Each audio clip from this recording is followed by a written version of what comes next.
Minnesota spends more than $13 billion of the state budget on public schools, and 95% of it comes from the state and local taxpayers, according to where Minnesota schools get their money.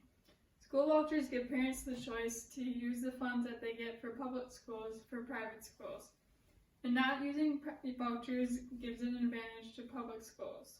First, let's begin with looking at how public schools are affected by vouchers. It is an advantage to the public schools by having the hallways less crowded like they are at our school, and compared to private schools, they are even more crowded than they are at our school. Private schools do not perform better than they do at public schools, which is a fact. Now that we've looked at how public schools are affected, let's look at the learning rate declining. The learning time decreases when you go to a private school because of the new school when you go to a new school. And they offer 65.5 minutes less per week, and according to the American Progress. It means that each year you are enrolled, that means you're losing more education compared to as if you were going to a public school. Let's talk about the vouchers from a disabilities perspective. Voucher schools fail to accommodate the disabled by just take a look around our school and see that they accommodate ramps, special education rooms, and kids doing everything that we can do as well at our school, which means that they don't have to follow the IDEA Act compared to private schools that don't have to. Financially, they still struggle with even when they do have to pay for vouchers.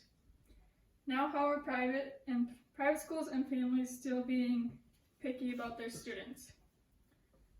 Vouchers don't cover the full cost of all the tuition, so everyone else still has to pay for the remaining cost.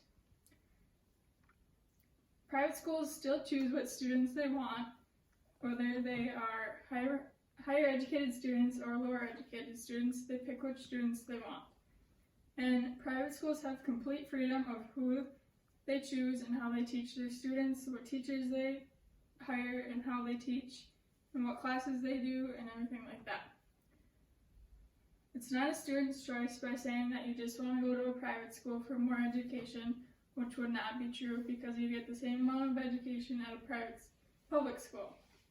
So why doesn't Minnesota have them? Our laws take longer to pass at the legislative at the state capitol, so every time our voucher bills get passed through, they never make it that far. They never get voted to be a law. So let's review. School vouchers do not make a difference on school choice. It is an advantage to public schools, the amount of learning time decreases, and they fail to accommodate the disabled in the real school choice. Take action today by emailing Tom Emmer, our representative, to tell him our thoughts.